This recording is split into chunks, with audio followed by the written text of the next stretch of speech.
આવો આવો. આવ્યા. તમારે કઈ છોકરી વિશે પૂછવું હોય તો પૂછી શકો છો. ગાડી પેટ્રોલ વાળી એક ડીઝલ વાળી?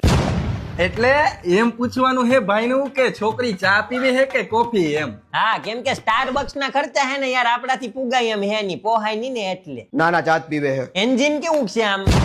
એટલે ભાઈનું એમ પૂછવાનું હે કે છોકરીને કોઈ બીમારી કે તકલીફ કે એવું કઈ તો નથી ને? ના ના, કાંઈ બીમારી નથી. ઓવનર કેટલાક છે? ફર્સ્ટ સેકન્ડ એટલે હું આમ કેટલામાં ઓવનર છું?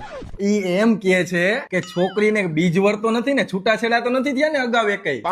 એ તું છોકરી જો આવ્યો હો કે ગાડી જો તારો હગો મારી મારી તગડી મૂકશે આપણને. ના ના, પહેલી વાર જ છે. તમે જોવો એવો એ પેલા જ છો. લાઈટ કેવી છે આમ? ડીપર બીપર લાગે કે? આંખોની ચમક કેવી છે એમ. એટલે આજે અમારે આ ભાઈને ચશ્મા હે કે નહીં, એમ છોકરીને ચશ્મા બસમાં હે કે નહીં એમ? ના ના, મારી દીકરીને ચશ્મા નથી. ઈ બધી તો ઠીક, પણ આમ મોડિફિકેશન જેવું કઈ છે નહીં ને, કેમ કે ઈ બધું સરકાર માન્ય ન ગણવામાં આવે આમ.